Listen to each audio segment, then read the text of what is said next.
So ప్రత్యేకంగా ఇక్కడ విచ్చేసిన పెద్దలకి అంటే దాదాపుగా చాలా మంది సో మీడియా మిత్రులు మా సీనియర్స్ ఉన్నారు. సో వాళ్ళందరికీ సో ఫస్ట్ ఆఫ్ ఆల్ నా తరపున ధన్యవాదాలు. అలాగే సో నా తోటి యాంకర్స్ అందరికీ థ్యాంక్ యూ. బట్ దాదాపుగా నేను ఇది ఒకటైతే ఫస్ట్ మాట్లాడాలనుకుంటున్నా. ఎక్కడ ఏ న్యూస్ ఉన్నా కవర్ చేయడానికి ముందుండేది సోషల్ మీడియానే. అది ఎందుకు మన సీఎం రేవంత్ రెడ్డి గారికి కనిపించలేదు నాకు అర్థం కావడం లేదు. జస్ట్ ఓన్లీ ఒక కాలు మీద కాలు వేసుకున్నారని చెప్పేసి దీని గురించే చర్చ జరుగుతుంది. సో మార్నింగ్ ఏదైతే న్యూస్ తను ఇంట్లోకి వెళ్ళి మొదలు పెట్టినప్పటి నుండి ఆయన పడుకునే అంత వరకు ఒక జర్నలిస్ట్ ఎంత కష్టపడతారు అనేది ఎందుకు దాన్ని గుర్తించలేకపోతున్నారు. సో ప్రతి అప్డేట్ జనాల్లోకి వెళ్ళాలన్నా సో చదువుకున్న వాళ్ళకి ఈ రోజు సోషల్ మీడియా ఎంత ఉపయోగపడుతుంది అనేది మరి సార్కి ఎందుకు అర్థం కావడం లేదు. గంటలు నిలబడి తొక్కిసలాట్లో పట్టుకొని కెమెరాలు పట్టుకొని వాళ్ళ మైకులు పట్టుకొని వాళ్ళు ఎంతవరకు కష్టపడతారు అనేది ఒక నిమిషం ఆలోచించాలి. మాట్లాడేటప్పుడు మేము వేసినటువంటి ఓట్లతోని గెలిచినటువంటి వ్యక్తి ఈ రోజు మిమ్మల్ని ప్రతి క్షణము మిమ్మల్ని చూపిస్తున్నామంటే మా కెమెరామ్యాన్స్ అయినా కావచ్చు, సో మా జర్నలిస్టులు అయినా కావచ్చు, యాంకర్స్ అయినా కావచ్చు. సో ప్లీజ్ రిక్వెస్ట్, మీరు తీసుకున్నటువంటి మాట ఏదైనా కావచ్చు మా అందరినీ కదిలించింది. ఒకే ఒక మెసేజ్ తోని ఈ రోజు ఇంతమంది మేము ఏకమైనాం, మేమందరం కలవడానికి సిద్ధమైనాం.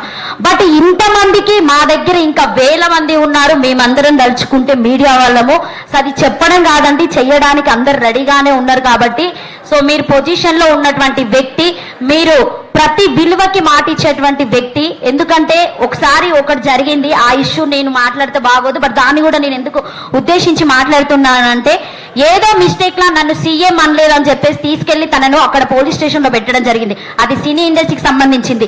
సో నేను ఎందుకు ఈ టాపిక్ డిస్కషన్ చేస్తున్నా అంటే నేను మొన్న పెద్దమ్మ టెంపుల్ దగ్గరికి వెళ్ళినప్పుడు మినిమం ఒక 10 మంది జర్నలిస్ట్ కూడా నాకు అక్కడ కనిపించలే. అంటే ప్రతి ఒక్కరు భయపడుతున్నారు, మేము ఎక్కడ మాట్లాడితే మమ్మల్ని ఎక్కడ తీసుకెళ్లి స్టేషన్ లో పెడతారు, సో మాకు ప్రాబ్లమ్స్ వస్తాయి, సో అని చెప్పేసి ఎంత మందికి మాట్లాడాలని ఉన్నా నా సిచ్యువేషన్ ఇది ఉంది, నేను దీని గురించి మాట్లాడాలి, ఖచ్చితంగా నేను ఓటేసినందుకు దీన్ని క్వశ్చన్ చేయాలన్నటువంటి వాళ్ళు కూడా ఎవ్వరు ముందుకు రావడం లేదు. సో నిజంగా చెప్పాలంటే మీరు ఏం మాట్లాడుతున్నారు, మీరు నిజాయితీగా ఉన్నారు, నేను పని చేస్తున్నా, నేను దీనికోసమే కష్టపడతా ఉన్నా. ప్రతి ఒక్కటి నాతో పాటు యాంకర్ ముందుకొచ్చి మాట్లాడండి.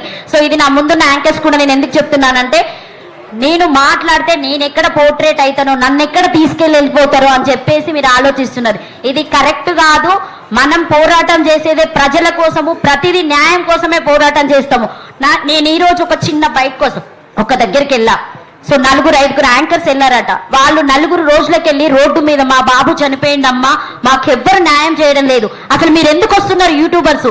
దేనికోసం వస్తున్నారు? మీ వ్యూస్ కోసం వస్తున్నారా, మీ ఫేమస్ కోసం వస్తున్నారా? నన్ను క్వశ్చన్ చేసినప్పుడు నేను అంటే ఏడ్చిన విషయం కూడా చెప్పలేం, కానీ నన్ను కదిలించింది అమ్మ మాట్లాడిన దానికి నేను ఒకటే ప్రామిస్ చేసిన, నాతో పాటు ఉన్న 10 మంది యాంకర్స్ కాదు 100 మంది యాంకర్స్ తీసుకొచ్చి మీ సమస్యని నేను ముందుకు పెడతా అని చెప్పేసి నేను ఈ రోజు అమ్మకు మాట ఇచ్చొచ్చా.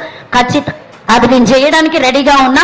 బట్ సీఎం రేవంత్ రెడ్డి గారిని అయితే మనస్ఫూర్తిగా కోరుకుంటున్నా. సో ప్లీజ్ రిక్వెస్ట్, ప్రతి క్షణం మీకోసం మేము పనిచేస్తున్నాం. మీరు ఈ రోజు గెలిచినానంటే ఇక్కడ ఒక అన్న మాట్లాడారు వాళ్ళ పాప పెళ్లి గురించి అని చెప్పేసి మాట్లాడడం జరిగింది. అది కూడా మీరు మీడియా నుండి బయటికి ఇచ్చారు. ఒకవేళ అది మీకు మీడియా నుండి బయటికి రాకపోతే ఈ రోజు మేము మాట్లాడే వాళ్ళం కాదు, మీ తరఫున వచ్చి మాట్లాడే వాళ్ళు ఎవరు లేరు. సీనియర్స్ కొంతమంది నిజంగా చెప్తున్నా డబ్బుల కోసం పనిచేసే వాళ్ళు చాలా మంది ఉన్నారండి. నేను మాట్లాడుతున్నాను, నన్ను పాయింట్ ఆఫ్ చేసినా పర్లేదు.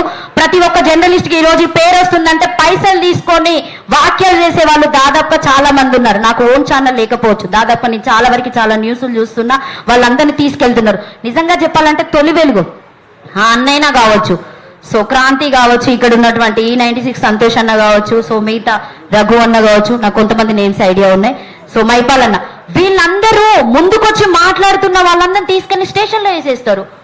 వీళ్ళ మీద కేసులు 100 కేసులు వెటాయించినా కూడా నేను ఇది చెయ్యా అని చెప్పేసి ఎవ్వరు చెయ్యకుండా అయితే ఆపడం లేదు కదా.